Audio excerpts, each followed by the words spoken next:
Well, hello, hello, sir. How are you? Hey, It's no, I'm spring. hmm, Well, it's dark for you. dark, but it is It's spring. dark for you, but it's spring. It's the season of membership and engagement, and I don't know. I love spring.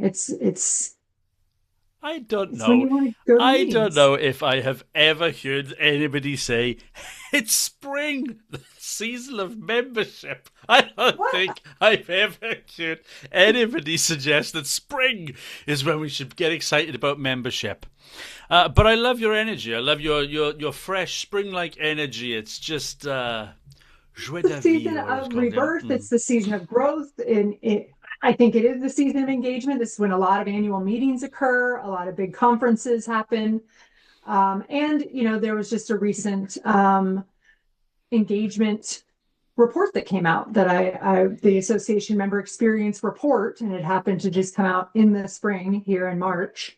Oh, Mm-hmm. wait, it's April, but it came out in March. I'm still waiting for the download to be sent to me. I put all my personal information into their form and I haven't gotten it Oh, yet. oh, I So see. Oh, we still haven't actually got the report yet. You still haven't been no, able to I'm download reading it. I'm reading an article, but yeah, I also started my coursework with Sarah Sladek and her member experience curriculum. So Oh, I've very got good. membership on the brain. I've got engagement on the brain, and I'm going to just put it out there. You may agree, you may hate this, but I think we are using technology as the excuse or the reason.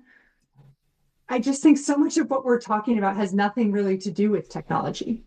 Well, someone wanting to be a part of a community or feel belonging, I think we just need to remember technology is a tactic.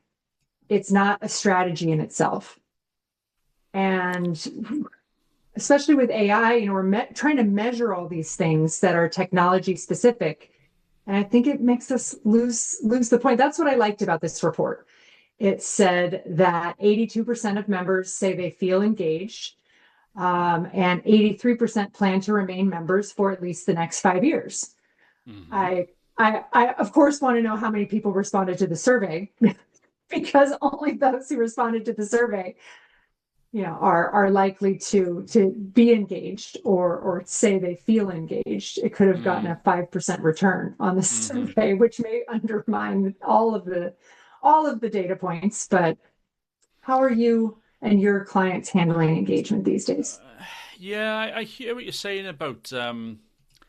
I hear what you're and actually, as you were chatting, I thought, oh, this sounds familiar, and then I remembered I'd written published a couple of articles last month about engagement. On the Yeah, back of a different. And thinking about it, I'm thinking that was on the back of a different report. I know you say this one's just come out. there's This one, lots of this reports. Is this yeah. the same report? No, the one I was looking at was the growth zone report, Oh, the okay. Okay. 2026 annual association survey. Now that one looked at 518 associations across the US and Okay. Canada, Okay. and the number one issue in that report, which I think very much sort of aligns with what you're talking about in this. Is it a higher logic report? The one you're Yeah, this talking is the about? Yeah, higher logic. There, yeah. it's the Association Member Experience Report and the Marketing General, MGI's marketing benchmark report. And we'll put the links to both of these in the show notes. Yeah, yeah. Just know you have to put your info in the form in order to get it downloaded. But I get it. They're Always, putting out valuable always. Mm-hmm. information. They're putting Mm-hmm. out valuable information. It's how you Mm. build a list. I get it. Um, So this report, yeah, and they said the number one issue in terms of recruitment and retention is members or members' lack of engagement with the organization, and I think I got to be honest, that feels. And you said, oh, good useful information. I'm does not that really. feel obvious? I'm not really sure it is that useful information, to be honest. And actually, I am beginning to wonder if engagement or lack of engagement is turning into some kind of catch all diagnosis for drops in participation, Yeah. poor value proposition, maybe misaligned value proposition, challenges to dues increases. I don't know. It just feels like, and you mentioned tech earlier on, or maybe before we started recording, we were talking about tech. I don't know. It all just kind of feels like, yeah, like I say, a catch-all at the moment that actually engagement is almost being treated like a behavioural problem, not a fundamental design issue in terms of what we're producing and what we're delivering. That somehow it's our members' fault that they're not engaging with us, as opposed to our fault that we're not actually creating something that people want to engage in. I don't know. Maybe I'm being brutal and But cruel, they but put the that's onus, I don't think they put the onus on the volunteer. I mean, the first thing they talk about is, that there are growing expectations. The members have greater expectations. They're more sophisticated as it relates to technology. And so that is volunteer focused. But the other piece of it is that there's no awareness. So we're not putting out quality. We're not putting out value. We're not telling the yeah, story. We're not bringing people to it. And associations have always been, we always push. We push stuff out, and that in itself is what is the finish line. Oh, we got that out. We launched that course. We hosted that event. We put out that article. It's never about what the members got out of it.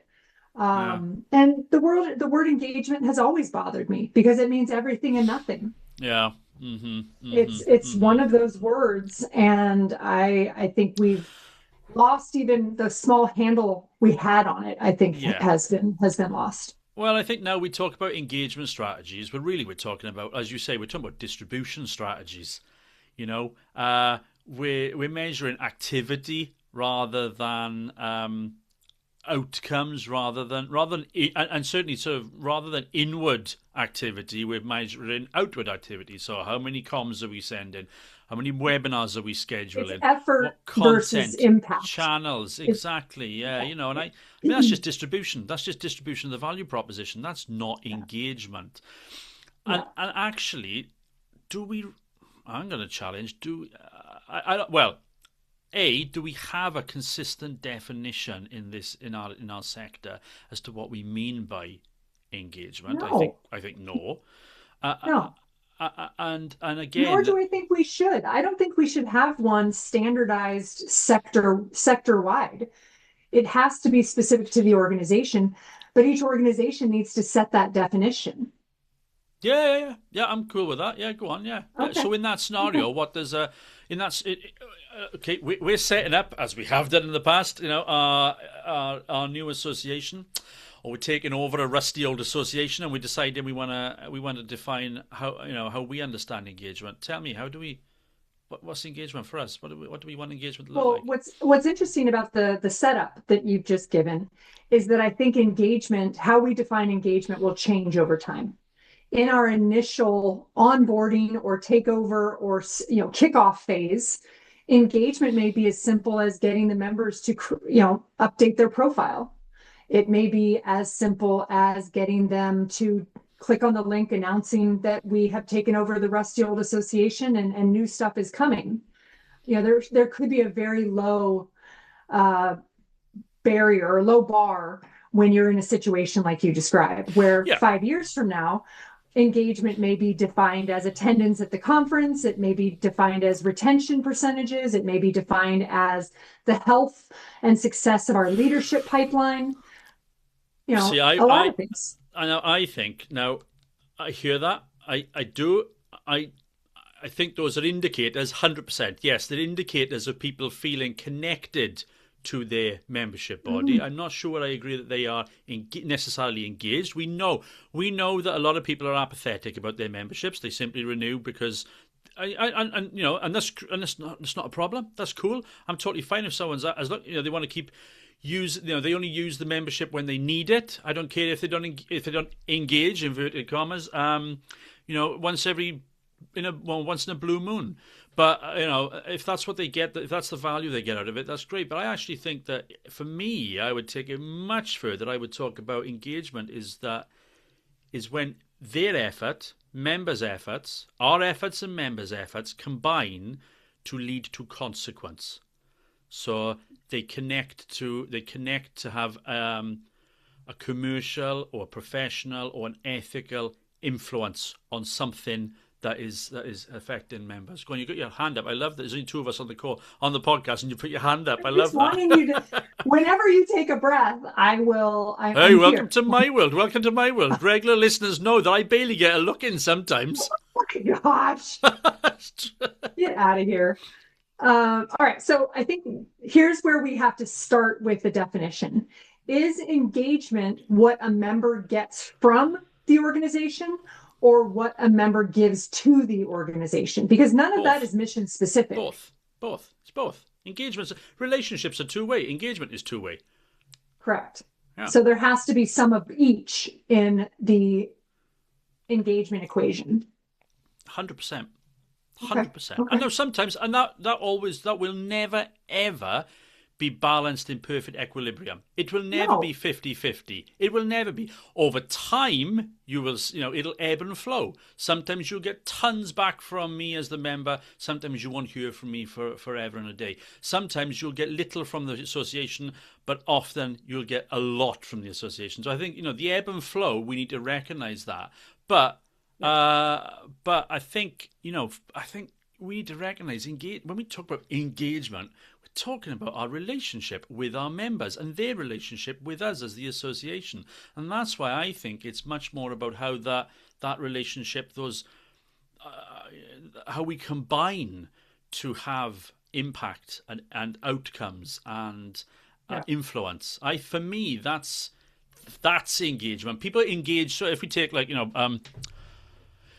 policy forums, because we're wanting to engage, public policy, we're wanting to have influence, we're wanting to, engage in lobbying in the US context. Or in the UK, we would talk about, campaigning or influencing, whatever. I think you tend to see much more proactivity from members if they feel that their voice is being heard, that their voice is having influence, is adding value to what the association is doing for them.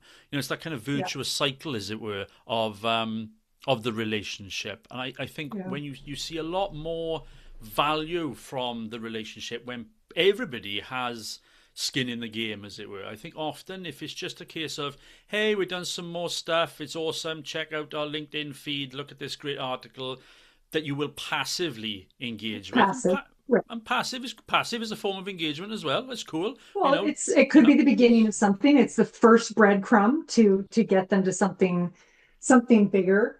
And I think what really is bigger, what the final kind of jewel or bucket of gold at the end of the rainbow is when they engage with each other. Oh yeah. Mm-hmm. I don't think we as association people can take offense when someone doesn't want to be on one of our committees. Someone doesn't want to be a judge for the awards program, but they do want to be in a peer-to-peer group, or they do want to have an online community where they can share ideas. I mean, that's really the ultimate goal, hopefully, of every mission-driven organization, is to connect the members to each other, so they're advancing, they're serving, and they are a community of their own. The association isn't the community. No, it's the members. Yeah. And the association shouldn't long-term be the conduit between members. It shouldn't. It should be a vehicle for connecting people, absolutely. But you can't talk about community and have a go-between. It should absolutely be the facilitator. It should absolutely provide the platforms, provide the spaces, the environments. But actually, I 100% agree. And I think that's the difference then between community and engagement. Which I don't think is for many organizations not clearly understood and certainly not clearly defined. No, and I think it changes with what members you have, with what resources you have as staff, with what, even the value proposition should and has to change as your members' needs evolve, as their challenges, ebb and flow. And the AI and the tech conversation, I feel like it's just a distraction. It's a distraction to the relationship piece. It is, because it's just a tool. And for many, many, many associations, a relatively new tool. I mean, we're in the midst of our, it is, isn't it? Because the reality is, what I mean by that is, associations that have been going on for decades, they were existing long before, social media, or or mobile tech or whatever was prevalent, and they were maintaining their communities, they were maintaining their engagement then. So why all of a sudden do we think, well, actually, people are, that tech is the answer to A, the problem, or B, it is the source of the problem? I do think it's a red herring. I think it's a complete smokescreen, and I think we're using it too often now as a convenient excuse. I think people are. I mean, we were for the benefit of listeners, we were having this chat before we started recording. I get a sense that people are dropping off LinkedIn, for example. I don't get Oh, the that's same. right. This is your hypothesis. This is your It's just hypothesis. it's just a hypothesis, and Yeah. I've done a Let lot me of ask. kind of yeah. Well, I haven't done a lot. I've done a bit of research into kind of the algorithms in LinkedIn, and people are commenting a lot that it's changing and changing frequently, so that it's become almost a bit of a not an unstable platform, but not quite the cohesive professional platform that it used to be. And I think it's Yeah. people have lost But people people are are losing ruining it. patience with it. And it's Yeah. becoming more Facebook than it ever before. The Yeah. stuff that you see on there now, you're thinking, oh, Yeah. come on, guys, And it's become a bit of a stereotype of itself, let's be honest. LinkedIn now, a lot of the time, is a bit of a shop window for people rather than necessarily a means for sort of engaging at a deliberate level. It's more of a marketing Yeah. platform for a lot of people. So, Yeah. and if they are dropping off LinkedIn in a professional context, I don't know what other media platforms people are using. So, and that may just be the the hardcore Gen X in us, but I am wondering if actually I'm wondering if Gen X and what comes after Gen X? Gen Z, but what are they called? Millennials. Yeah, No, I am. millennial. Yeah, Yeah. millennials. I am wondering if we are catching up with Gen Gen Z, because who are not engaged, who haven't been as engaged in social media over recent years as we have, and I wonder if we're catching up with that trend. There have been studies that showed not millennials, Gen Z, and certainly Gen Alpha now are not as they're tech savvy, they're tech literate, they're tech confident, but it's not the same. So it doesn't have the same grip on them that it Countries has banning it. on We have entire yeah. countries banning it. Australia's banned it. We're talking in the UK. We're talking about banning it for under certain ages, and I don't necessarily have a problem with that. That's a different podcast. But Okay. I wonder, So, I wonder if things. I wonder if there's a trend that's emerging that we haven't actually yeah. yet put our finger on. But I'm starting to see something that says actually maybe text it is a convenient excuse, and it's maybe not the right conversation to be having.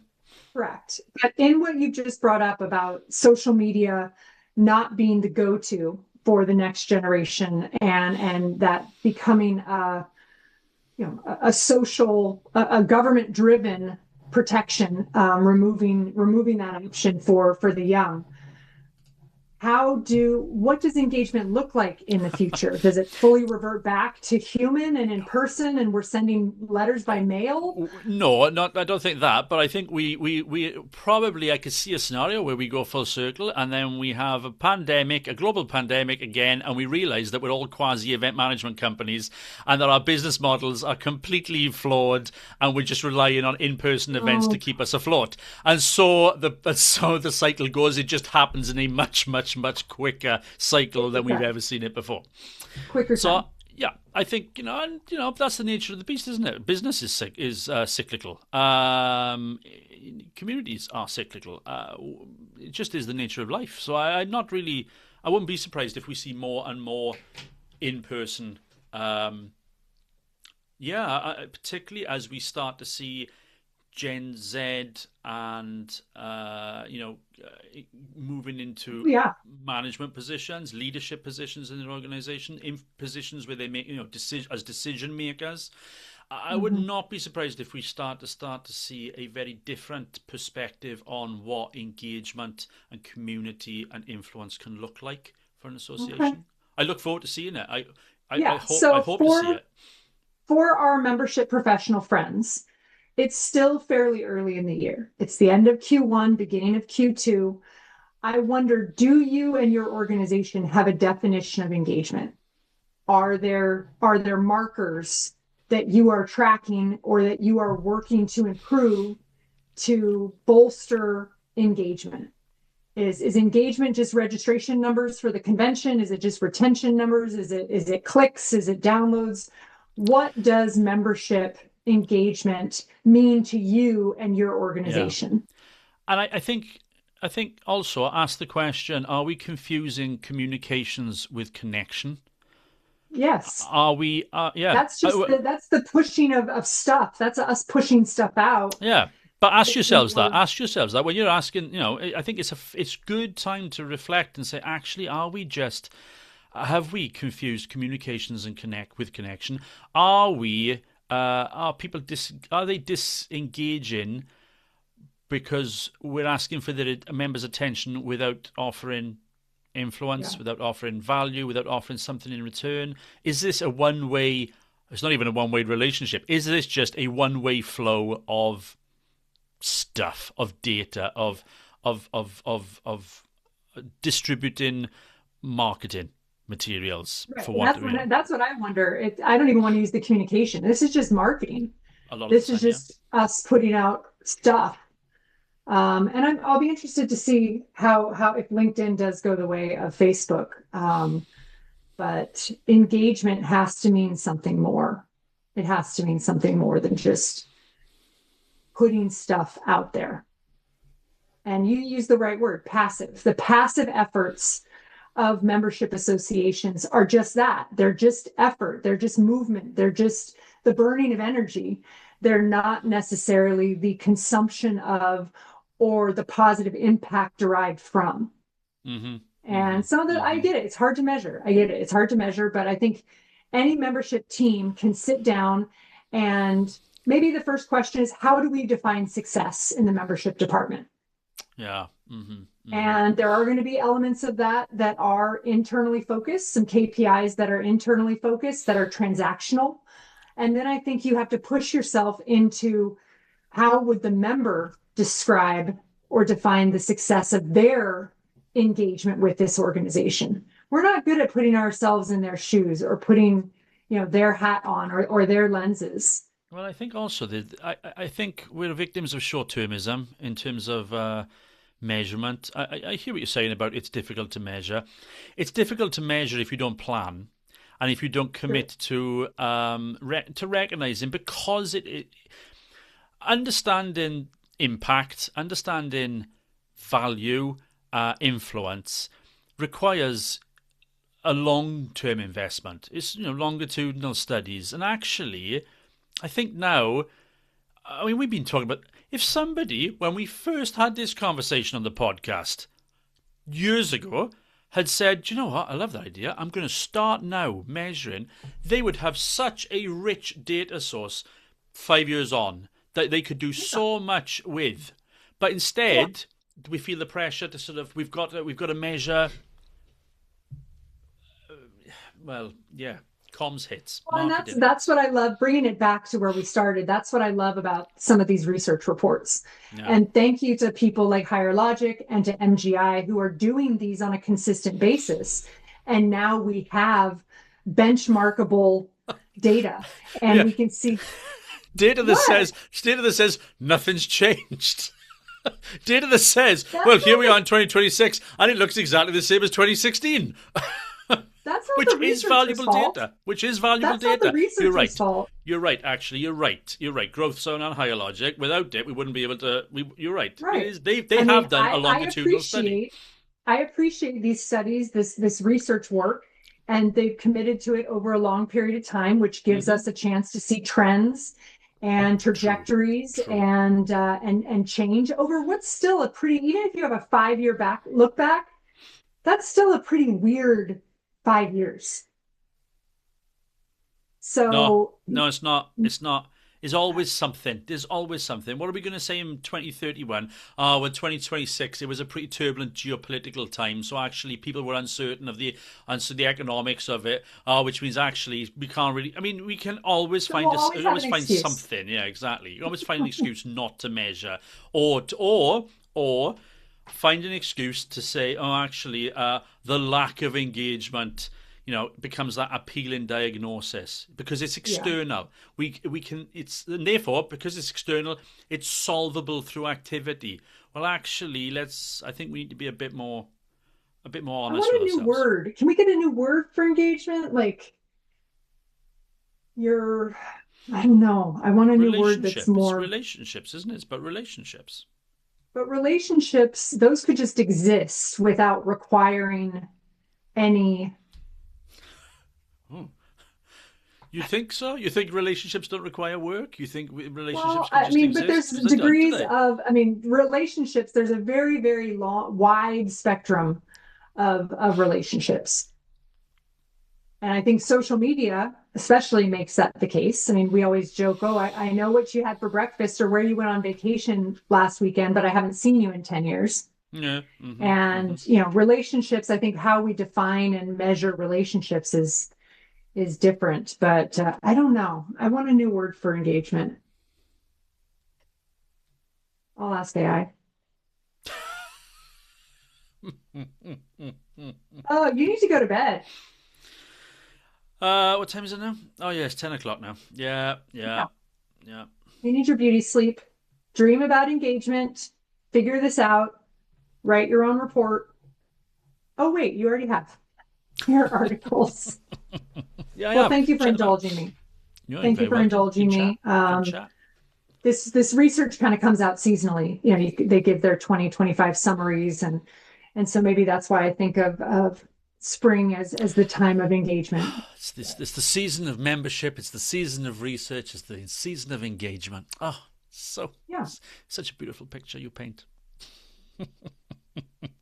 Of course, Until next for our time. listeners, for our listeners in the southern hemisphere, it's not spring; it's autumn. True. Everything's dying. Everything's like dying off, going into hibernation. It's all just putting itself to bed. I just give my perspective, just like it's night for you, but it's not night for me. That doesn't Oh yeah. mean your night is wrong and my day is wrong. Oh God, this is blowing my mind now. It's blowing my Live and mind. Go let for it. live. Take us home. Until next time, put your members and your mission first.